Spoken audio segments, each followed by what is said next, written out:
this NMMS exam. So NMMS means, so this we call it as National Means Cum Merit Scholarship. National Means Cum Merit Scholarship. So that we call it as NMMS exam.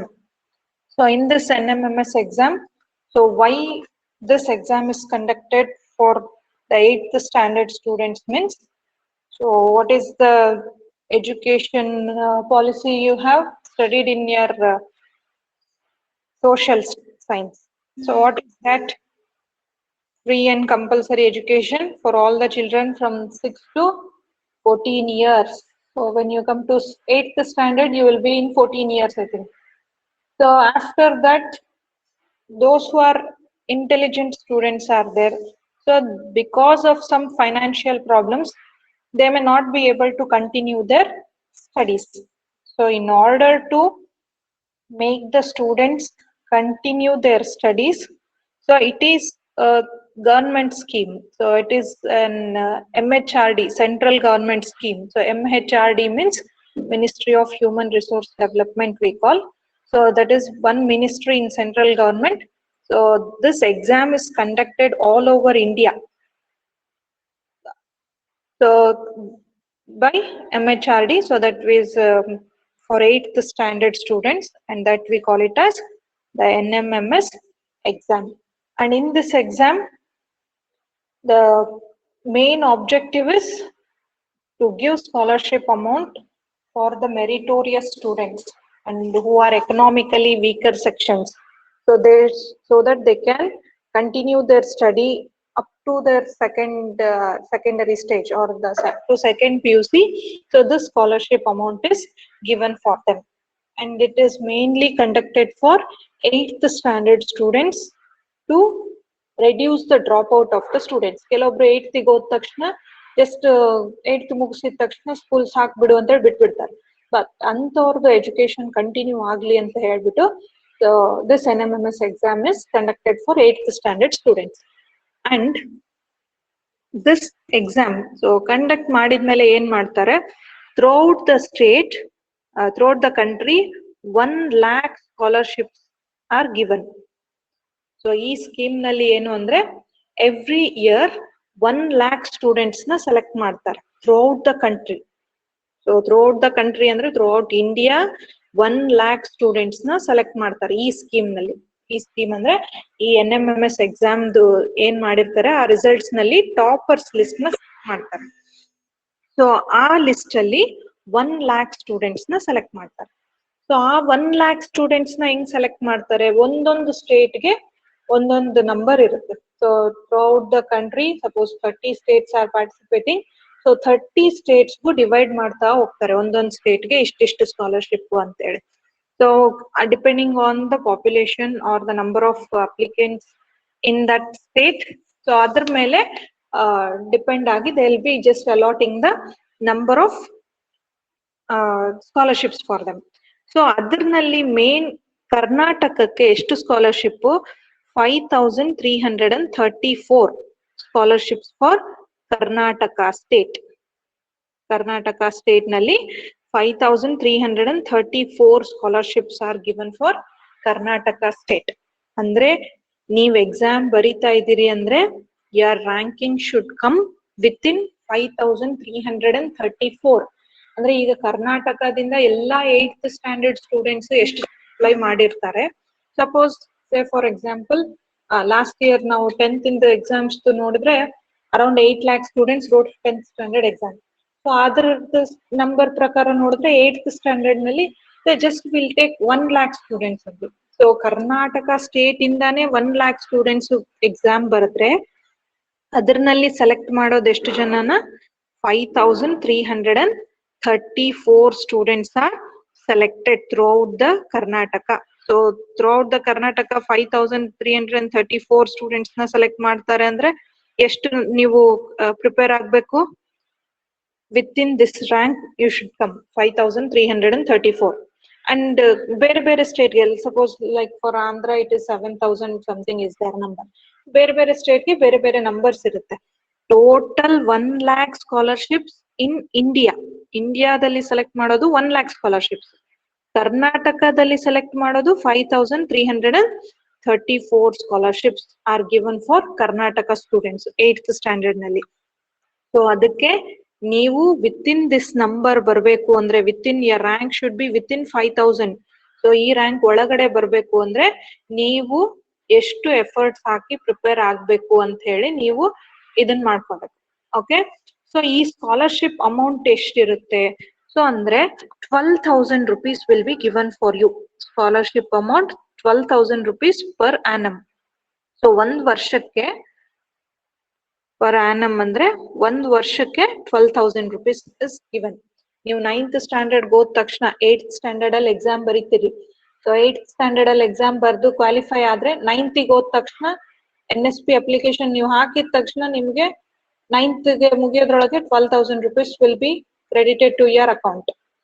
ಆಮೇಲೆ 10th ಹೋದ ತಕ್ಷಣ ಮತ್ತೆ 12,000, ಮತ್ತೆ first PUC ಗೆ 12,000, then second PUC ಗೆ 12,000. So total ಎಷ್ಟಾಯ್ತು? 12,000 every year. So 4 years 12,000 ಅಂದ್ರೆ 48,000. So 48,000 rupees scholarship you will be getting if you qualify in this exam. So nimge a 48,000 amount is not a small amount. So it will be helpful for you. ನೀವು books ಆದ್ರೂ ತಗೋಬಹುದು, ಅಥವಾ ನೀವು ಮುಂದೆ further ನಿಮ್ ಸ್ಟಡೀಸ್ಗೆ college fees ಕಟ್ಕೊಳ್ಳೋದಕ್ಕಾದ್ರೂ ತಗೋಬಹುದು, ಅಥವಾ ನೀವು ನಿಮ್ದು ಮನೇಲಿ ಏನಾದ್ರು ಥಿಂಗ್ಸ್ ತಗೊಳೋದಕ್ಕಾದ್ರೂ. ಸೊ ಅದಕ್ಕೆ ಎಲ್ಲದಕ್ಕೂ ನೀವು ಬಳಸ್ಕೋಬಹುದು. Every year you will be getting 12,000 rupees. So 4 yearsಗೆ 48,000 rupees. ಅದು ಮತ್ತೆ ಯಾರ್ದು ನಿಂದನೂ ಇಲ್ಲ, ನಿಮ್ಮ ಅಕೌಂಟ್ಗೆ, ನಿಮ್ ಬ್ಯಾಂಕ್ ಅಕೌಂಟ್ಗೆ ಬರುತ್ತೆ ಅಮೌಂಟ್. ಮತ್ತೆ ಯಾರಿಗಾದ್ರೂ ಬೇರೆಯವ್ರಿಗೆ ಹೋಗುತ್ತೆ, ಬೇರೆಯವರಿಂದ ನಿಮ್ಗೆ ಬರುತ್ತೆ, ಆತರ ಏನು ಇಲ್ಲ.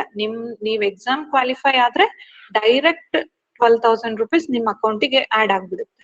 So that is the golden opportunity you have in 8th standard. So NMMS exam ನಿಮ್ಗೆ ನೀವ್ ಎಷ್ಟು ಎಫರ್ಟ್ಸ್ ಹಾಕ್ತೀರಿ ಅಷ್ಟು ಚೆನ್ನಾಗಿ ನಿಮ್ಗೆ ಪ್ರತಿ ವರ್ಷನೂ ಸ್ಕಾಲರ್ಶಿಪ್ ಬರುತ್ತೆ. ಅಂಡ್ ಫಾರ್ ದಿಸ್ ಎಕ್ಸಾಮ್ ಈ ಸಲ ಏನ್ ಒಂದು ನಿಮ್ಗೆ ಒಳ್ಳೆ ಚಾನ್ಸ್ ಅಂದ್ರೆ, ಯಾವಾಗ ಕಂಡೀಷನ್ ಏನು, every student should get 55% above ಇರ್ಬೇಕು. 7th ಸ್ಟ್ಯಾಂಡರ್ಡ್ ನಲ್ಲಿ ನಿಮ್ percentage should be more than 55% for up to 7th standard students. And for SC ST 5% relaxation ಇರುತ್ತೆ. ಸೊ ಈ ವರ್ಷ ನೀವು ಎಲ್ಲರೂ ಪಾಸ್ ಆಗಿದ್ದೀರಿ. ಸೊ ಎಲ್ಲರೂ ಪಾಸ್ ಆಗಿದ್ರಿ, ನಿಮ್ದು ಪರ್ಸೆಂಟೇಜ್ ಕೂಡ ಚೆನ್ನಾಗೇ ಬಂದಿದೆ. So every one are eligible to apply for this exam. So for that reason ನೀವು ನೆಗ್ಲೆಕ್ಟ್ ಮಾಡ್ಲಾರ್ದಂಗೆ ಇವಾಗಿಂದಾನೇ ನೀವು ಪ್ರಿಪ್ರೇಷನ್ ಸ್ಟಾರ್ಟ್ ಮಾಡಿದ್ರೆ you can do well for this exam. Okay, so minimum percentage should be 55% is required to apply for this exam. Then next part what you are having,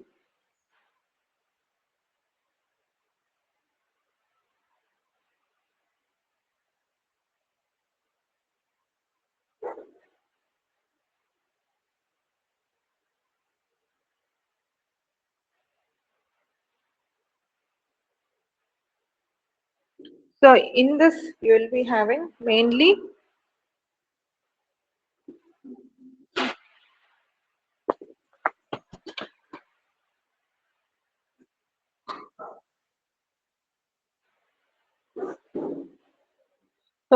two papers will be there for you in this exam.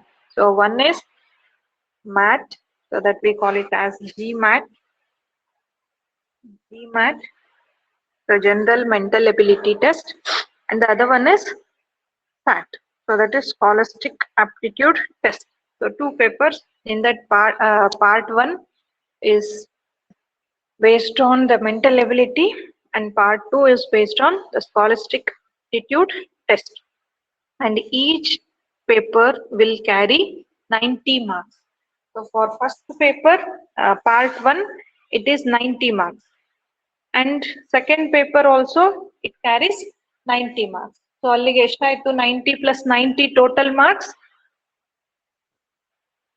180 marks.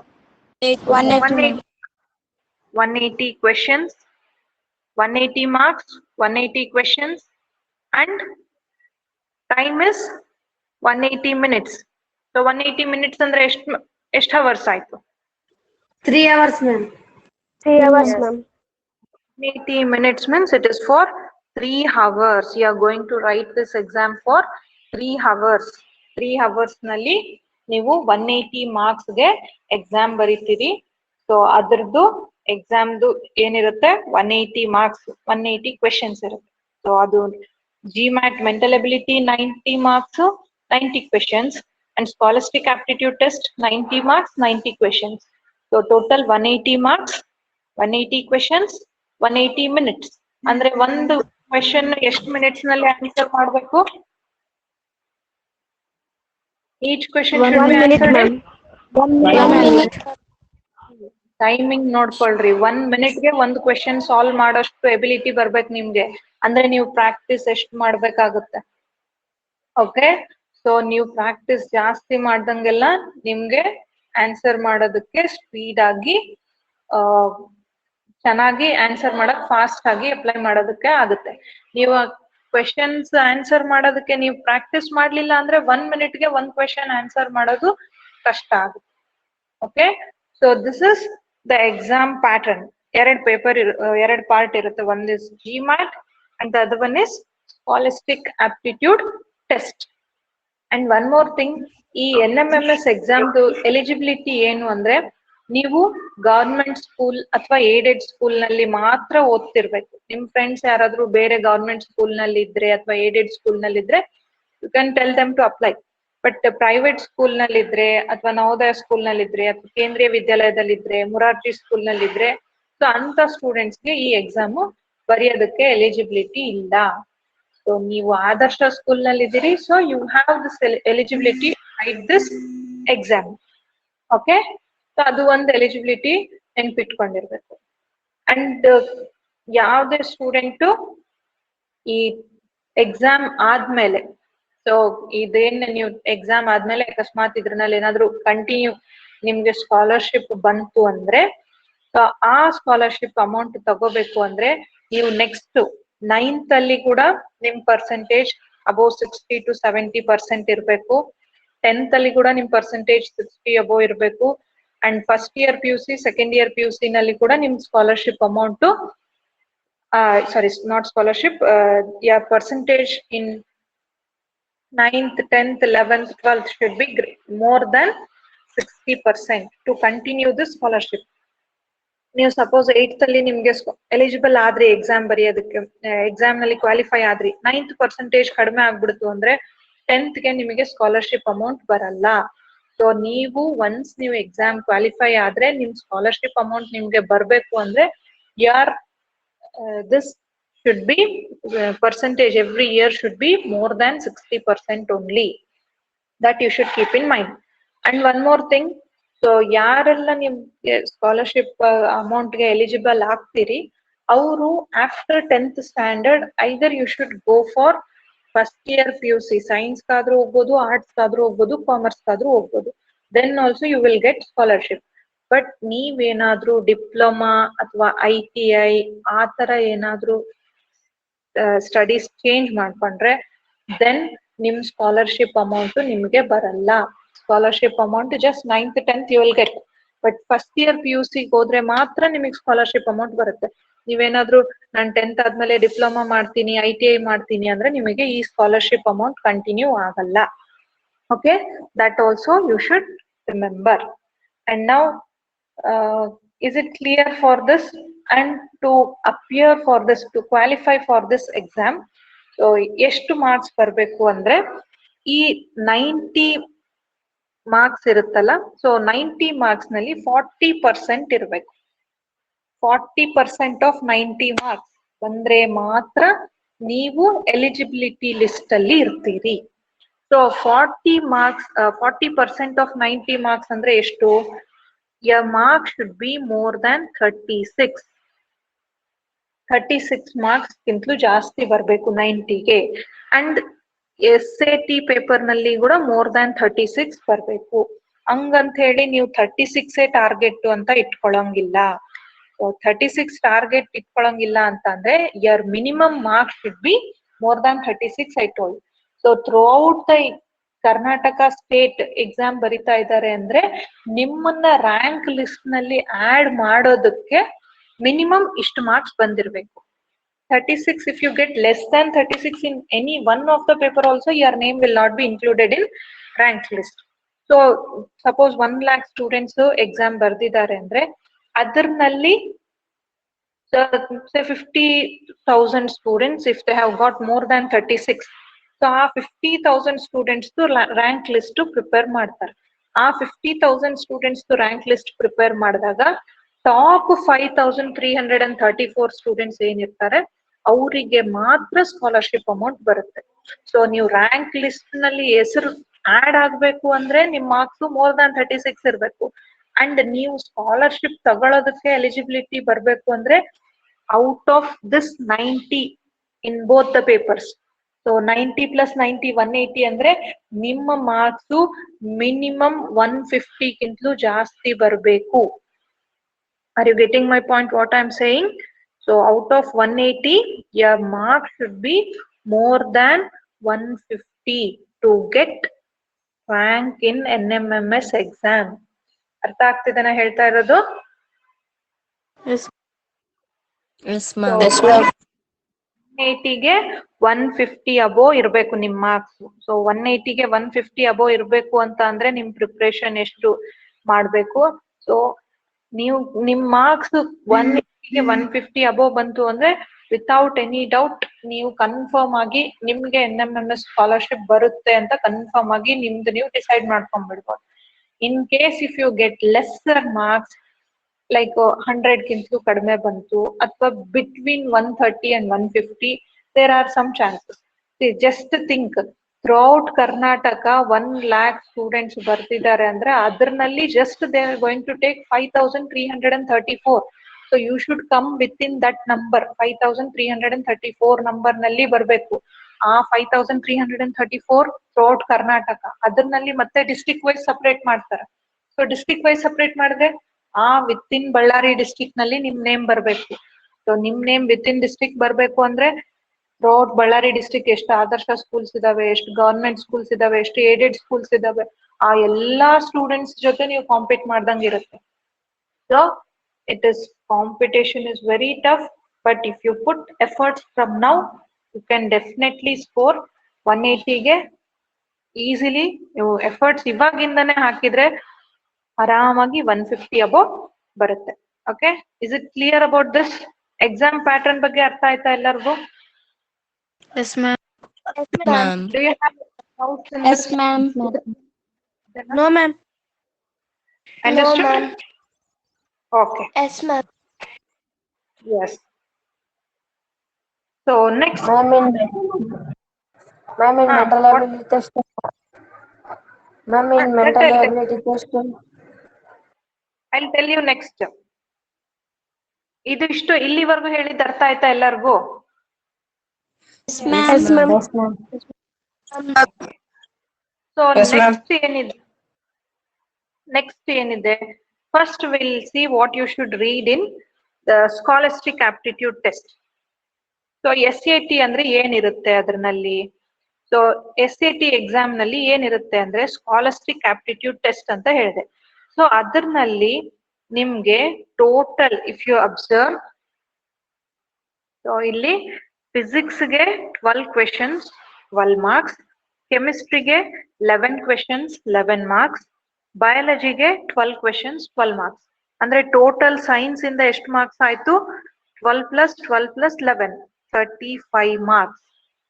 35 marks from science part. Maths in the 20 marks. Okay. Then history 10 questions 10 marks. Geography 10 questions 10 marks. Political science 10 questions 10 marks. Economics 5 questions 5 marks. So 10 + 10 + 10 + 5 total ಎಷ್ಟಾಯ್ತು? 35. Now if you observe 35 ಎಷ್ಟು? 70 + 20 total from scholastic aptitude 90 marks. ಅರ್ಥ ಆಯ್ತಾ? So SAT ಇಂದ 90 marks ಹೆಂಗ್ divide ಮಾಡ್ತಾರೆ?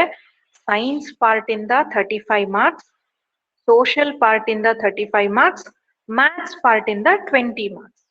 So ಈ chapters physics ನಲ್ಲಿ 12 marks, ಕೆಮಿಸ್ಟ್ರಿನಲ್ಲಿ 11 marks, biology 12 marks, history, geography, political science, economics ಅದನ್ನ ಹೆಂಗ್ ಓದ್ಬೇಕು ಅಂತ ಅಂದ್ರೆ, ಫಸ್ಟ್ ನೀವು ಟೆಕ್ಸ್ಟ್ ಬುಕ್ಸ್ ತಗೋಬೇಕು.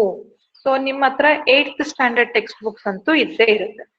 So 8th standard text books ನಲ್ಲಿ ಎಲ್ಲಾ ಕಾನ್ಸೆಪ್ಟ್ಸ್ ಅರ್ಥ ಮಾಡ್ಕೋಬೇಕು. Physics concepts, chemistry, biology concepts ಎಲ್ಲ ಅರ್ಥ ಮಾಡ್ಕೋಬೇಕು. ಸೊ ಅರ್ಥ ಮಾಡ್ಕೊಂಡು ಫಸ್ಟ್ ಟೆಕ್ಸ್ಟ್ ಬುಕ್ ನ ನೀಟಾಗಿ ಓದ್ಬೇಕು. ಈ ಎಲ್ಲಾ ಎಕ್ಸಾಮ್ಸ್ಗೂ ಯಾವುದೇ ಗವರ್ಮೆಂಟ್ ಎಕ್ಸಾಮ್ಸ್ ಇದ್ರು ಟೆಕ್ಸ್ಟ್ ಬುಕ್ ನ ಕಾನ್ಸಂಟ್ರೇಟ್ ಮಾಡೋದು ವೆರಿ ಇಂಪಾರ್ಟೆಂಟ್. ಸೊ ಈ ಫಿಸಿಕ್ಸ್, ಕೆಮಿಸ್ಟ್ರಿ, ಬಯಾಲಜಿ ನಿಮ್ಗೆ ಯಾವ ಕ್ಲಾಸಸ್ ಇಂದ ಬರುತ್ತೆ ಅಂದ್ರೆ 6th, 7th, 8th ಈ 3 ಕ್ಲಾಸಸ್ ನಲ್ಲಿ ನಿಮ್ಗೆ ಎಷ್ಟು ಸಿಲೆಬಸ್ ಇರುತ್ತೆ, 3 ಕ್ಲಾಸ್ದು physics, chemistry, biology, maths, history, geography, political science, economics ಈ 3 ಕ್ಲಾಸ್ ನಲ್ಲಿಂದನೂ ನಿಮ್ಗೆ ಎಕ್ಸಾಮ್ಗೆ ಬರುತ್ತೆ. ಓಕೆ, ಸೊ ನೀವು ಟೆಕ್ಸ್ಟ್ ಬುಕ್ಸ್ ಇಲ್ಲ, ನನ್ಗೆ ಓದೋದಕ್ಕಿಲ್ಲ ಟೆಕ್ಸ್ಟ್ ಬುಕ್ಸ್, ಹಂಗೆ ಹಿಂಗೆ ಅಂತೆಲ್ಲ ರೀಸನ್ಸ್ ಎಲ್ಲ ಹುಡ್ಕೊಳಕ್ ಹೋಗ್ಬೇಡ್ರಿ. Text books, PDF text books ನಿಮ್ಗೆ ಬೇಕಾದಷ್ಟು ಸಿಗ್ತವೆ. ಇಲ್ಲ ಅಂದ್ರೆ ಯಾವ್ದಾದ್ರು ನಿಮ್ ಮನೆ ಹತ್ರ ಬೇರೆ ಗವರ್ಮೆಂಟ್ ಸ್ಕೂಲ್ಸ್ ನಲ್ಲಿ ನೀವು ಇವಾಗ ನಿಮ್ ಹತ್ರ ಇರೋ ಟೆಕ್ಸ್ಟ್ ಬುಕ್ಸ್ ನ ಇಲ್ಲಿ ಸ್ಕೂಲ್ ನಲ್ಲಿ ರಿಟರ್ನ್ ಮಾಡಿದ್ದೀರಿ. ಸೊ ಬೇರೆ ಸ್ಕೂಲ್ಸ್ ನಲ್ಲಿ ಯಾರ ಹತ್ರ ಆದ್ರೂ ನಿಮ್ಗೆ ಟೆಕ್ಸ್ಟ್ ಬುಕ್ಸ್ ಇದ್ರೆ ಅವ್ರ ಹತ್ರ ಟೆಕ್ಸ್ಟ್ ಬುಕ್ಸ್ ನ ಕಲೆಕ್ಟ್ ಮಾಡ್ಕೊಂಡು ಮಿನಿಮಮ್ ನೀವು ಎವ್ರಿ ಡೇ 2 to 4 hours ನೀವು NMMS ಎಕ್ಸಾಮ್ಗೆ ಪ್ರಿಪೇರ್ ಆಗ್ತೀನಿ ಅಂತ ಹೇಳಿ ಫಿಕ್ಸ್ ಮಾಡ್ಕೋಬೇಕು. It may be morning 2 hours, evening 2 hours ಅಂತ ಆದ್ರೂ ಮಾಡ್ಕೊಳ್ರಿ, ಇಲ್ಲ ಈವ್ನಿಂಗ್ 4 hours ಕಂಟಿನ್ಯೂಸ್ ಆದ್ರೂ ಕುತ್ಕೊಂಡು ಹೋದ್ರಿ. But minimum 2 to 4 hours you should read for this exam. So text books ಇವಾಗ 8th ಸಿಲೆಬಸ್ ಆಗಿಲ್ಲ ಹಂಗೆ ಹಿಂಗೆ ಅಂತೆಲ್ಲ ರೀಸನ್ಸ್ ಹೇಳೋದಕ್ಕೆ ನಿಮ್ಮ ಹತ್ರ ರೀಸನ್ಸ್ ಲಿಸ್ಟೇ ಇರುತ್ತೆ. ಬಟ್ 6th, 7th ಇಂದಂತೂ ಸಿಲೆಬಸ್ ಆಗಿದೆ ಅಲ್ಲ, ಸೊ ಅದು ಅಂತೂ ನಿಮಗೆ ಕಾನ್ಸೆಪ್ಟ್ಸ್ ಎಲ್ಲ ಗೊತ್ತಿರುತ್ತಲ್ಲ. ಟೆಕ್ಸ್ಟ್ ಬುಕ್ಸ್ ಕಲೆಕ್ಟ್ ಮಾಡ್ಕೊಳ್ರಿ. ಟೆಕ್ಸ್ಟ್ ಬುಕ್ಸ್ ಕಲೆಕ್ಟ್ ಮಾಡ್ಕೊಂಡು ನೀಟಾಗಿ ಒಂದೊಂದು ಚಾಪ್ಟರ್, ಫಿಸಿಕ್ಸ್ ಪಾರ್ಟ್ ಎಷ್ಟು ಚಾಪ್ಟರ್ಸ್ ಇದಾವೆ, ಕೆಮಿಸ್ಟ್ರಿ ಪಾರ್ಟ್ ಎಷ್ಟು ಚಾಪ್ಟರ್ಸ್ ಇದಾವೆ, ಬಯಾಲಜಿ ಪಾರ್ಟ್ ಎಷ್ಟು ಚಾಪ್ಟರ್ಸ್ ಇದಾವೆ, ಟೆಕ್ಸ್ಟ್ ಬುಕ್ ನ ಓದ್ಬಿಟ್ಟು ಇಂಪಾರ್ಟೆಂಟ್ ಪಾಯಿಂಟ್ಸ್ ನ ಅಂಡರ್ಲೈನ್ ಮಾಡಿ ನೋಟ್ ಡೌನ್ ಮಾಡ್ಕೊಂತ ಹೋಗ್ಬೇಕು ಒಂದ್ ಬುಕ್ ನಲ್ಲಿ. ಸೊ ಟೆಕ್ಸ್ಟ್ ಬುಕ್ ನೀವ್ ಎಷ್ಟು ಓದ್ತೀರಿ ನಿಮ್ಗೆ ಅಷ್ಟು ನಾಲೆಡ್ಜ್ ಬರುತ್ತೆ. ಮೇನ್ ಆಕ್ಟಿವಿಟಿ ಬೇಸ್ಡ್ ಕ್ವೆಶನ್ಸ್ ಏನೇನಿರ್ತವೆ ಅದನ್ನೆಲ್ಲಾನು ನೋಟ್ ಡೌನ್ ಮಾಡ್ಕೊಂತ, ಇಂಪಾರ್ಟೆಂಟ್ ಕ್ವೆಶನ್ಸ್ ನ ನೋಟ್ ಡೌನ್ ಮಾಡ್ಕೊಂತ ನೀವು ಫಿಸಿಕ್ಸ್, ಕೆಮಿಸ್ಟ್ರಿ, ಬಯಾಲಜಿ ಆ ತರ ಮಾಡ್ತೀರಿ. Even social also, history, geography, political science and economics, so ಅದನ್ನು ಕೂಡ ನೀವು ಮಾಡ್ಕೊಂತ ಹೋಗ್ಬೇಕು. ಅಂಡ್ ಮ್ಯಾಥ್ಸ್ ಪಾರ್ಟ್ ಏನಿರುತ್ತೆ ನಿಮ್ದು 6th, 7th, 8th ನಲ್ಲಿ ಏನೇನ್ ಮ್ಯಾಥ್ಸ್ ಮಾಡ್ತೀರಿ ಆ ಮ್ಯಾಥ್ಸ್ ಕಾನ್ಸೆಪ್ಟ್ಸ್ ಇರುತ್ತೆ. ಇಲ್ಲಿ ನೀವು ಟೋಟಲ್ ಮಾರ್ಕ್ಸ್ ನೋಡಿದ್ರೆ ಸೈನ್ಸ್ಗೆ 35 ಮಾರ್ಕ್ಸ್, ಸೋಷಿಯಲ್ಗೆ 35 ಮಾರ್ಕ್ಸ್, ಮ್ಯಾಥ್ಸ್ಗೆ 20 ಮಾರ್ಕ್ಸ್ ಅಂತ ಹೇಳಿದೆ. ಸೊ ಮ್ಯಾಥ್ಸ್ಗೆ ಯಾಕೆ ಕಡಿಮೆ ಇದೆ ಅಂತ ನೀವು ಅನ್ಕೋಬಹುದು. ಬಟ್ ಮ್ಯಾಥ್ಸ್ SAT ನಲ್ಲಿ just 20 marks. But next GMAT mental ability ನಲ್ಲಿ ಕೂಡ ನಿಮಗೆ ಮ್ಯಾಥ್ಸ್ ಬರೋದ್ರಿಂದ ಇದ್ರಲ್ಲಿ ಮ್ಯಾಥ್ಸ್ಗೆ ಜಸ್ಟ್ 20 ಮಾರ್ಕ್ಸ್ ಕೊಟ್ಟಿದ್ದಾರೆ. ಅರ್ಥ ಆಯ್ತಾ? ಸೊ ಇದು for SAT, scholastic aptitude test. So ಇದರಲ್ಲಿ total 90 questions, 90 marks, science 35, social 35, maths 20 ಇಷ್ಟು ಮಾರ್ಕ್ಸ್ ಬರುತ್ತೆ. ಇದ್ರಲ್ಲಿ ಏನಾದ್ರು ಡೌಟ್ಸ್ ಇದನ್ನ ನಿಮ್ಗೆ? No, ma'am. So okay, so ಇದ್ರಲ್ಲಿ ನೀವ್ ಹೆಂಗೆ ಎಕ್ಸಾಮ್ಗೆ ಪ್ರಿಪೇರ್ ಆಗ್ತೀರಿ ಅನ್ನೋದ್ರ ಮೇಲೆ ಡಿಪೆಂಡ್ ಆಗುತ್ತೆ. ನಿಮ್ಗೆ ಎಲ್ಲಾದ್ರಲ್ಲಿನೂ out of physics 12, chemistry 11, biology 12 ನಿಮ್ಗೆ ಏನಿರುತ್ತೆ ಟೆಕ್ಸ್ಟ್ ಬುಕ್ಸ್ ಕಲೆಕ್ಟ್ ಮಾಡ್ಕೊಳ್ರಿ. ಟೆಕ್ಸ್ಟ್ ಬುಕ್ಸ್ ನ ಲೈನ್ ಬೈ ಲೈನ್ ಓದ್ರಿ. ಯಾವ್ದೇ ನಿಮ್ಗೆ ಕಾನ್ಸೆಪ್ಟ್ ಅರ್ಥ ಆಗಿಲ್ಲ ಅಂದ್ರೂ ನಾನ್ ಯಾವ ಮಂತ್ ಸಿಲೆಬಸ್ ಮುಗಿದ ತಕ್ಷಣ ನಾನು ನಿಮಗೆ ಇದು NMMS exam whenever we complete the chapters, I'll take even whenever we are free, I'll take even class for you in NMMS exam also. So ಇದರ ಪ್ರಿಪರೇಷನ್ ಕೂಡ ನಾನು ಕ್ಲಾಸ್ ಮಾಡ್ತೀನಿ. ನೀವು ರೆಗ್ಯುಲರ್ ಸಿಲೆಬಸ್ ನಲ್ಲಿ ಕರೆಕ್ಟ್ ಆಗಿ ನೋಟ್ಸ್ ಎಲ್ಲ complete ಮಾಡಿ ಅದ್ರದ್ದೇನು pending ಇಡ್ಲಾರ್ದಂಗ್ ಮಾಡಿದಿರಿ ಅಂದ್ರೆ ಮಾತ್ರ ನಾನು NMMS ಎಕ್ಸಾಮ್ದು ಕ್ಲಾಸಸ್ ಮಾಡ್ತೀನಿ.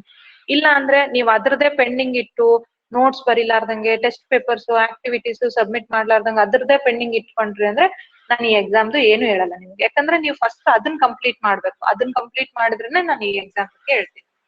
Okay, is it clear? So it is Yes, ma'am. Yes, uh, ma'am.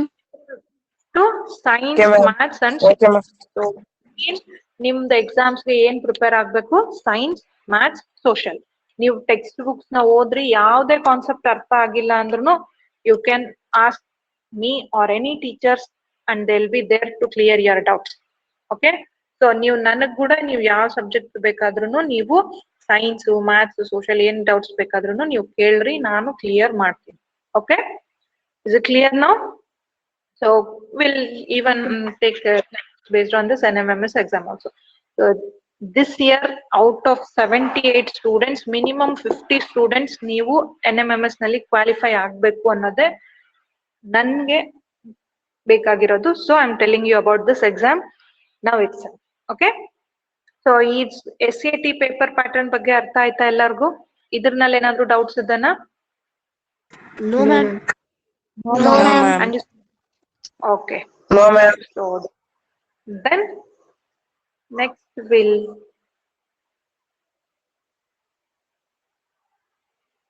next I'll tell you what are the things you should study in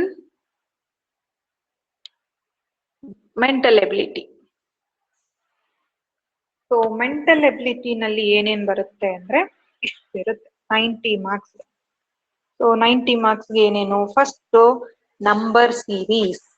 so number series ಅಂದ್ರೆ ನಿಮ್ಗೆ just ಒಂದು if you have return Navodaya entrance exam ಯಾರಾದ್ರೂ ಬರ್ದಿದ್ರೆ ನಿಮ್ಗೆ ಗೊತ್ತಿರುತ್ತೆ number series question.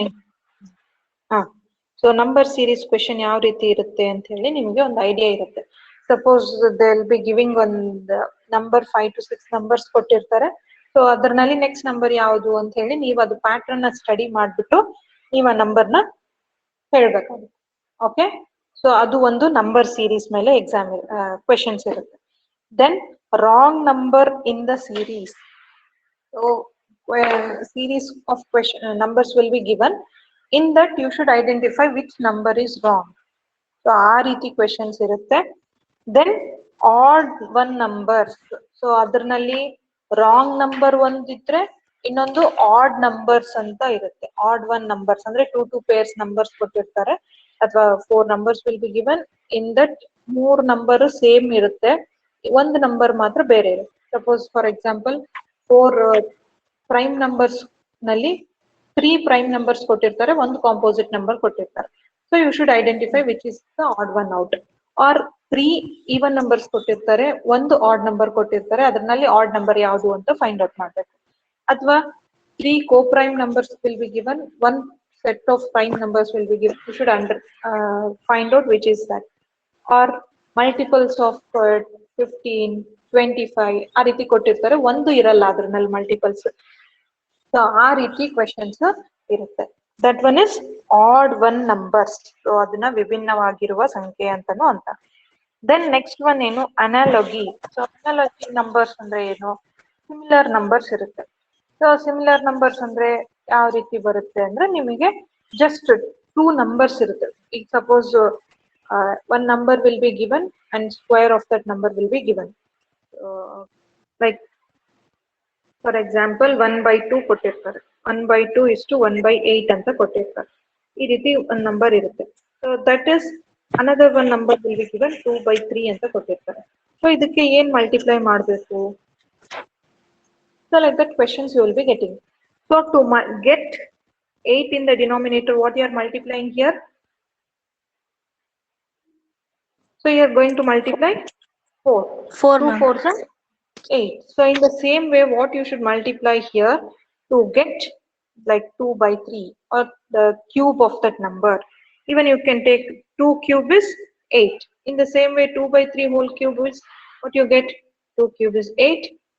3 cube is 27. 8/27. So ಆ ರೀತಿ relation between first two numbers relation similar as second two numbers relation. So like that questions will be given for you in this. Okay, so adu analogy numbers anta ಹೇಳ್ತಾರೆ. Then next one what we have, substitution of sines. So substitution of sines ಅಂದ್ರೆ ನಿಮಗೆ ಒಂದಿಷ್ಟು numbers ಕೊಟ್ಟಿರ್ತಾರೆ. So numbers ಕೊಟ್ಬಿಟ್ಟು sorry matrix so matrix numbers ಅಂದ್ರೆ ಏನು? ಇದರಲ್ಲಿ ಒಂದು like you have learned about this magic squares. Magic squares ಕಲ್ತಿದ್ದೀರಲ್ವಾ, ಪ್ರಾಬ್ಲಮ್ಸ್ ಸಾಲ್ವ್ ಮಾಡಿದಿರಲ್ವಾ? ಸೊ ಸೇಮ್ ವೇ ನಂಬರ್ಸ್ ಕೊಟ್ಟಿರ್ತಾರೆ, like 6, 2, 32. 3 numbers will be given, 5, 3, 16, 7, 4. So here question mark. So what number you should get here? So ಆ ರೀತಿ questions ಇರುತ್ತೆ. So identifying, suppose if this number is not given here, ಇಲ್ಲಿ question mark ಕೊಟ್ಟಿರ್ತಾರೆ, ಇಲ್ಲಿ ಯಾವ number ಬರುತ್ತೆ. So whatever the numbers are given in matrix form, you should be able to solve that. And ಅದನ್ನ matrix numbers ಅಂತ ಕರೀತಾರೆ. Then next one we have substitution of signs. So substitution of signs ಅಂದ್ರೆ, ಈಗ suppose ನಿಮಗೆ ಒಂದು number ಕೊಟ್ಟಿರ್ತಾರೆ 3, 4, 2, 10. So ಇಲ್ಲಿ ಏನ್ ಸೈನ್ ಹಾಕ್ಬೇಕು ಮಿಡಲ್, ಇಲ್ಲಿ ಏನ್ ಸೈನ್ ಹಾಕ್ಬೇಕು, ಇಲ್ಲಿ ಏನ್ ಸೈನ್ ಹಾಕ್ಬೇಕು, ಇಲ್ಲಿ ಏನ್ ಸೈನ್ ಹಾಕ್ಬೇಕು. ಸೊ ಅದನ್ನ ಇಂಟು ಹಾಕ್ಬೇಕಾ, ಪ್ಲಸ್ ಹಾಕ್ಬೇಕಾ, ಮಲ್ಟಿಪ್ಲಿಕೇಶನ್ ಮೈನಸ್ ಹಾಕ್ಬೇಕಾ, ಇಸ್ ಈಕ್ವಲ್ಸ್ ಟು ಹಾಕ್ಬೇಕಾ? ಸೊ ಅದನ್ನೆಲ್ಲಾನು ಕ್ವೆಶನ್ಸ್ ಅಲ್ಲಿ ಕೊಟ್ಟಿರ್ತಾರೆ. ಆ ಸೈನ್ ನಲ್ಲಿ ಯಾವ್ದು ಕರೆಕ್ಟ್ ಆಪ್ಷನ್ ಅಂತ ಹೇಳಿ ಬೇರೆ ಬೇರೆ ಸೈನ್ಸ್ ಕೊಟ್ಟಿರ್ತಾರೆ. ಸೊ ಅದರಲ್ಲಿ ನೀವು ಐಡೆಂಟಿಫೈ ಮಾಡ್ಬೇಕು. So that is based on the substitution of science. Understand? Okay. Then next one, interchanging the signs and numbers. So ಇದರಲ್ಲಿ ಸೈನ್ಸ್ ಕೊಟ್ಟಿರ್ತಾರೆ, ನಂಬರ್ಸ್ ಕೊಟ್ಟಿರ್ತಾರೆ, ಅದರಲ್ಲಿ ಇಂಟರ್ಚೇಂಜ್ ಮಾಡ್ಬಿಟ್ಟು ಯಾವ್ದು ನಂಬರ್ ಹಾಕ್ಬೇಕು, ಯಾವ್ದು ಸೈನ್ ಹಾಕ್ಬೇಕು ಅಂತ ಹೇಳಿ ಅದರ ರಿಲೇಟೆಡ್ ಇರುತ್ತೆ. Then figures and number relationship. So figures and number relationship ಅಂದ್ರೆ, suppose you are having like this 2, 3, 4. So if you are having like this number 2, 3, 4. So ಇದರಲ್ಲಿ ಈ ರೀತಿ 3 ಫಿಗರ್ಸ್ ಕೊಟ್ಟಿರ್ತಾರೆ ನಿಮ್ಗೆ. ಟ್ರಯಾಂಗಲ್ ನಲ್ಲಿ 3 ಟ್ರಯಾಂಗಲ್ ಕೊಟ್ಟಿರ್ತಾರೆ. ಸೊ ಇಲ್ಲಿ ಒಂದು ನಂಬರ್ ಕೊಟ್ಟಿರ್ತಾರೆ, ಇಲ್ಲಿ ಒಂದು ನಂಬರ್ ಕೊಟ್ಟಿರ್ತಾರೆ, 4, 5, 6. So here it is 6, here 24. Here you should find out what is the number. So ಹಿಂಗ್ ಕೊಟ್ಟಾಗ ಏನ್ ಮಾಡ್ತೀರಿ? You should study that pattern. ಇಲ್ಲಿ ಫಸ್ಟ್ ಸ್ಕ್ವೇರ್ ನಲ್ಲಿ ನೋಡಿದ್ರೆ ಏನಾಗುತ್ತೆ? 2 3s are 6, 6 4s are 24. So product of 3 numbers is written in the middle. Then second triangle nalli kuda hange 1 2s are 2, 2 3s are 6. So here third nalli en barutte? 4 5s are 20, 26 are 120. So like this questions will be given for you in figures and number relationships. Figures and number relationships ge ee riti questions irutte. Okay. Then next one what we have about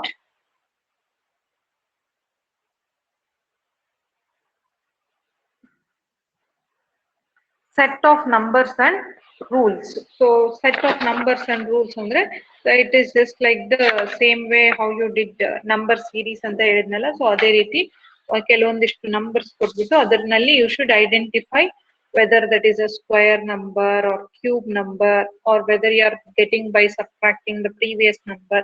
So like that, first number ಗಿಂತಲೂ second number 2 times, 3 times ಇದನ್ನ. So like that one rule will be given for you. Based on that, you should identify what is that rule. So that is about set of numbers and rules. Then next one ಏನು letter series. So letter series ಅಂದ್ರೆ, suppose continuous ಆಗಿ consonants ಅಥವಾ vowels continuous ಆಗಿ ಕೊಡ್ತಾ ಹೋಗಿರ್ತಾರೆ. So ಆವಾಗ ಈಗ middle ಬರೋ ಲೆಟರ್ಸ್ ಯಾವುದು, ಆ ತರ ನೀವು ಐಡೆಂಟಿಫೈ ಮಾಡೋದು ಇರುತ್ತೆ. That we call it as the letter series. Then next one what we have is about the odd one group of letters. So odd one group of letters ಅಂದ್ರೆ ಇದರಲ್ಲಿ ನಿಮಗೆ ಕಂಟಿನ್ಯೂಸ್ ಆಗಿ ನಂಬರ್ಸ್ ಕೊಟ್ಟಿರ್ತಾರೆ, like ABCD ಅಂತ number ಕೊಟ್ಟಿರ್ತಾರೆ, DEFG ಕೊಟ್ಟಿರ್ತಾರೆ, IJKL ಅಂತ ಕೊಟ್ಟಿರ್ತಾರೆ, ಅಂಡ್ ನೆಕ್ಸ್ಟ್ ಒನ್ PQRS ಅಂತ ಕೊಟ್ಟಿರ್ತಾರೆ. ಸೊ ಇದರಲ್ಲಿ ಯಾವ್ದು odd one out? So based on the instructions given ಯಾವ ರೀತಿ ಅದ್ರಲ್ಲಿ odd one group of letters ಅಂತ ಹೇಳಿ ಚೆಕ್ ಮಾಡ್ಬೇಕು ಅಂತ ಹೇಳಿ ಕೊಟ್ಟಿರ್ತಾರೆ. So that you can identify and you should do this. So that is odd one group of letters anta ಹೇಳ್ತೀವಿ. Then next one what we have in this, suppose like analogy, letters ನಲ್ಲಿ analogy. So letters ನಲ್ಲಿ analogy ಹೆಂಗೆ ಅಂತ ಅಂದ್ರೆ, suppose you are given say mango ಅಂತ ಒಂದು word ಕೊಟ್ಟಿರ್ತಾರೆ. So ಆ ಮ್ಯಾಂಗೋಗೆ ಯಾವುದೋ ಒಂದು ಗ್ರೂಪ್ ಆಫ್ ನಂಬರ್ ಕೊಟ್ಟಿರ್ತಾರೆ, N1P7R ಅಂತ ಏನೋ ಕೊಟ್ಟಿರ್ತಾರೆ. ಆಗ ಆರೆಂಜ್ಗೆ ಏನು ಅಂತ ಹೇಳಿ ಫೈಂಡ್ ಔಟ್ ಮಾಡ್ರಿ ಅಂತ ಕೊಡ್ತಾರೆ. ನೀವು ಫಸ್ಟ್ ಒಂದು ಸೀರೀಸ್ ಅಬ್ಸರ್ವ್ ಮಾಡಬೇಕು. ಫಸ್ಟ್ ಲೆಟರ್ಗೆ ನಂಬರ್ ಇದೆ, ಸೆಕೆಂಡ್ಗೆ ನಂಬರ್ ಇದೆ 1 ಅಂತ ಹೇಳಿ, ಥರ್ಡ್ಗೆ ಲೆಟರ್ ಇದೆ, ಫೋರ್ತ್ಗೆ ನಂಬರ್ ಇದೆ, ಫಿಫ್ತ್ಗೆ ಲೆಟರ್ ಇದೆ. So in the same way first should be given letter, ಆರ್ಗೆ ನಂಬರ್ ಬರಬೇಕು, ಎಗೆ ಲೆಟರ್ ಬರಬೇಕು, ಎನ್ಗೆ ನಂಬರ್ ಬರಬೇಕು, ಜಿಗೆ ಲೆಟರ್ ಬರಬೇಕು, ಇಗೆ ನಂಬರ್ ಬರಬೇಕು. ಸೊ ಆ ರೀತಿ ನೀವೆಷ್ಟು ಪ್ರಾಬ್ಲಮ್ಸ್ ಸಾಲ್ವ್ ಮಾಡ್ತಾ ಹೋಗ್ತೀರಿ, ಸೊ ಅಷ್ಟು ನೀವು ಇದರಲ್ಲಿ ಪರ್ಫೆಕ್ಟ್ ಆಗ್ತಾ ಹೋಗ್ತೀರಿ. Okay, then next one is about matrix. Numbers ನಲ್ಲಿ ಹೇಳಿದ್ನಲ್ಲ, ಸೊ ಅದೇ ರೀತಿ ಲೆಟರ್ಸ್ ನಲ್ಲಿ ಕೂಡ ಮ್ಯಾಟ್ರಿಕ್ಸ್ ಇರುತ್ತೆ. Then one more thing about coding the letters. So coding the letters ಅಂದ್ರೆ ಸಪೋಸ್ ನಿಮ್ಗೆ ಯಾವ್ದಾದ್ರು ಒಂದು ನಂಬರ್ ಕೊಟ್ಟಿರ್ತಾರೆ, ಲೈಕ್ ಮ್ಯಾಥ್ ಅಂದ್ರೆ ಏನು, ಕೋಡ್ ಕೊಟ್ಟಿರ್ತಾರೆ OZVG ಅಂತ ಹೇಳಿ. ಇವಾಗ ಇನ್ನೊಂದಕ್ಕೆ ಟೆಸ್ಟ್ ಅಂತ ಅವ್ರು ಒಂದು ಲೆಟರ್ ವರ್ಡ್ ಕೊಡ್ತಾರೆ. ಸೊ ಇದಕ್ಕೆ ಯಾವ ರೀತಿ ಕೋಡಿಂಗು ಅಂತ ಹೇಳಿ ಚೆಕ್ ಮಾಡೋದು ಕೊಟ್ಟಿರ್ತಾರೆ. So depending on the options and also what letters they have taken, like M ಆದ್ಮೇಲೆ ಒಂದ್ ಲೆಟರ್ ಸ್ಕಿಪ್ ಮಾಡಿ O ಬರುತ್ತೆ, ಎ ಆದ್ಮೇಲೆ Z ಬರುತ್ತೆ, ಅಂದ್ರೆ ರಿವರ್ಸ್ ಕಂಟಿನ್ಯೂ ಸೈಕಲ್ ನಲ್ಲಿ ತಗೊಂಡಾಗ ಆ ರೀತಿ ಬರುತ್ತೆ. ಟಿ ಆದ್ಮೇಲೆ ಯು ಸ್ಕಿಪ್ ಮಾಡಿ ವಿ, ದೆನ್ ಹೆಚ್ ಆದ್ಮೇಲೆ without skipping G. Like that, when you are doing that coding, in the same way you should just do it for test also. So ಈ ರೀತಿ ನೀವು ಕೋಡಿಂಗ್ ದ ಲೆಟರ್ಸ್ ಮಾಡೋದು, ನೀವು problems solve ಮಾಡ್ದಂಗೆಲ್ಲ perfect ಆಗ್ತಾ ಹೋಗ್ತೀರಿ. Okay, so then last one is about the Venn diagram. So Venn diagrams ಬಗ್ಗೆ, so Venn diagrams ಇರುತ್ತೆ, then thought questions ಇರುತ್ತೆ, ದೆನ್ ಇಂಟರ್ಸೆಕ್ಟಿಂಗ್ ಫಿಗರ್ಸ್ ಇರುತ್ತೆ. ನೀವು ಇಂಟರ್ಸೆಕ್ಟಿಂಗ್ ಫಿಗರ್ಸ್ ಅದನ್ನೆಲ್ಲ ನೀವು ಆಲ್ಮೋಸ್ಟ್ ಇದ್ರಲ್ಲಿ ಮಾಡಿರ್ತೀರಿ. ನವೋದಯ ಎಕ್ಸಾಮ್ ಯಾರಾದ್ರೂ ಬರ್ದಿರೋರಿದ್ರೆ ಸೊ ಅವ್ರಿಗೆ ಐಡಿಯಾ ಇರುತ್ತೆ, ಎಂಬೆಡೆಡ್ ಫಿಗರ್ಸ್, ಇಂಟರ್ಸೆಕ್ಟಿಂಗ್ ಫಿಗರ್ಸ್ ಆ ರೀತಿ ಮಾಡಿರ್ತಾರೆ. ದೆನ್ ಜಾಮೆಟ್ರಿಕ್ ಫಿಗರ್ಸ್ ಅಲ್ಲಿ ಇರುತ್ತೆ, like count the number of triangles, count the number of squares. ಈಗ ಒಂದು ಟ್ರಯಾಂಗಲ್ ಕೊಟ್ರೆ ನಿಮಗೆ